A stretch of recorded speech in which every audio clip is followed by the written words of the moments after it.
supersonic boom should hit you in just a few seconds. The supersonic boom should hit you in just a few seconds. The supersonic boom should hit you in just a few seconds. The supersonic boom should hit you in just a few seconds.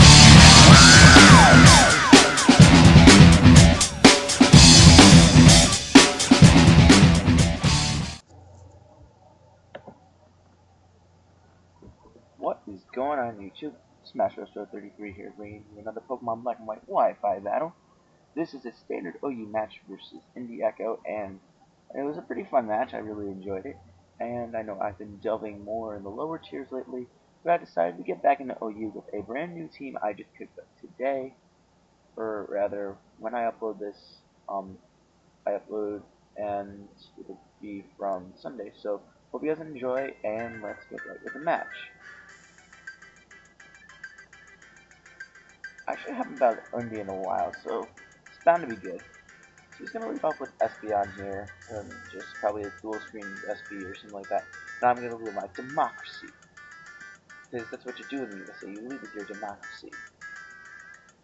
So anyway, obviously I'm gonna set up the sand because this is a sand-oriented kind of sort of team, and he's gonna set up the Reflect. Not a gigantic deal at all because, well, whatever. But I'm gonna predict the switch to Scrafty because I thought I would be able to scare him off. But I didn't want to go for the Pursuit. I don't know why. Maybe I should just go for the Pursuit. God forbid. But I kind of make a stupid play, go for the Superpower, just too aggressive. And that's not going to do anything because of Reflect. And now he's going to set up his other screen. So now he's in a good position just with the defenses and all that. And I'm just going to go for the Crunch because I don't feel like switching out. And I doubt he has the HP fighting, even though Espeon tend to carry that. He's probably running Psychic and Shadow Ball or something along the lines. But after Sand and whatnot, Crunch would kill it. So he decides to switch out, but I predict that and go for the Pursuit. And that was just pretty obvious. And I get a crit on top of it. And I don't think it mattered because of the defense drop, and purely because of that. So now he's going to go into his Infernape, and I'm like, he's gonna either set up or do something. Might as well get out my rocks now while I can. So he's gonna go for the Nasty Plot, and I'm like, oh, this is a special ape. I'm kinda screwed here. So I'm gonna go for the Stealth Rock, get my rocks up, and if he had a Focus Sash, it's broken now, but it's not a big deal. I should probably have Life Orb regardless. So I'm going to go into my Vaporeon here to take whatever hit he wants to throw at me. Even though I'm basically defensive, I have max HP, so I should be able to take this relatively well. But Vaporeon does not take that well at all. He lives with 9 HP, and after Sand, he's actually going to die, which really sucks because I really wanted to use Vaporeon because he's hitting walls a good portion of his team. So now I'm going to go into my Ripperoo here, my Gliscor, because, you know, it's a crazy looking thing. But he's going to go for the Fire Blast, and I'm like, please live, please live, please live. But, nah, I have no defense investment, and that was a crit to top it off. I doubt that mattered. So I lost 2 pokes to his ape. Not a huge deal. Not a gigantic deal, though. So now I'm going to go into Heatran because I'm like, okay, in before, focus, miss. Like, I know he's going to miss. So, yeah, like I predicted, he's going to miss. And I'm just going to go for that Earth Power and hopefully take him out. But purely because of the light screen, he is able to live that. And I get this Badef drop, which is completely, utterly useless. And he's going to go for a Focus Blast, and he's going to miss again, which really sucks. Because now I'm going to get the Earth Power off, and I am able to KO his Infernape. Excuse me for coughing, whatever. So yeah. His Infernape is going to die. So now Reflect wears off, that gives me another opening to do more things. Now in comes Scrafty, and I really don't want to take a high jump kick, so I'm going to switch out. And I am going to go into my Celebi. Now he's going to go for the high jump kick, and because my Celebi is physically defensive as opposed to especially defensive, it is not going to do that much. And I know I can take a crunch from that range, even after +1, because I am max HP, and I think 224 defense disease, if I remember correctly.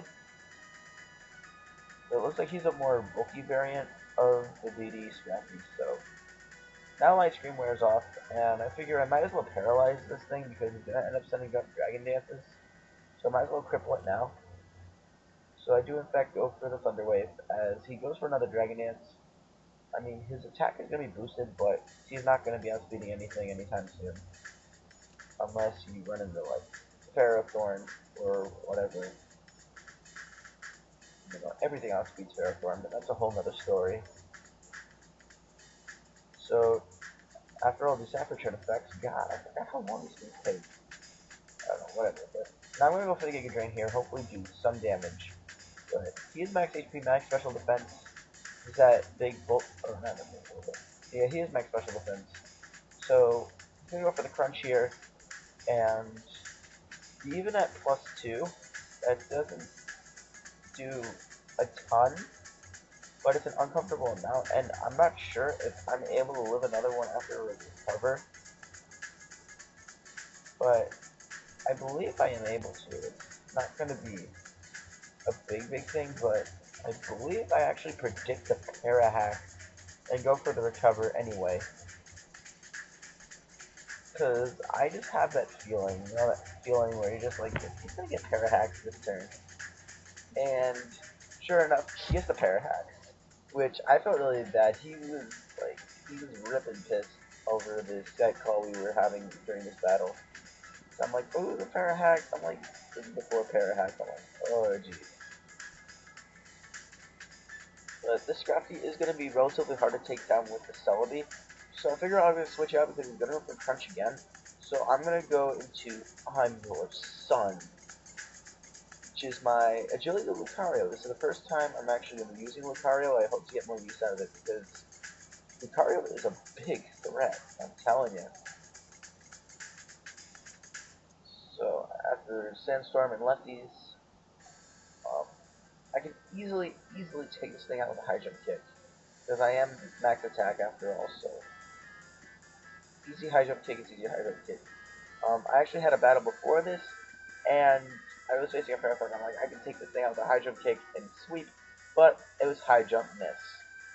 Now in comes this Cherrim. This is kind of just for walls. This is a physical Cherrim with Nature Power and Earthquake. First of all, it outspeeds me, which I'm kind of surprised. I'm running some speed EVs, but I'm not max speed because my goal was to outspeed Choice Scarf Landorus after an agility. And he ends up getting a crit. Because he's max attack, I doubt that matters. But I'll probably have to run some calcs on that. Well, it is life orb, but whatever.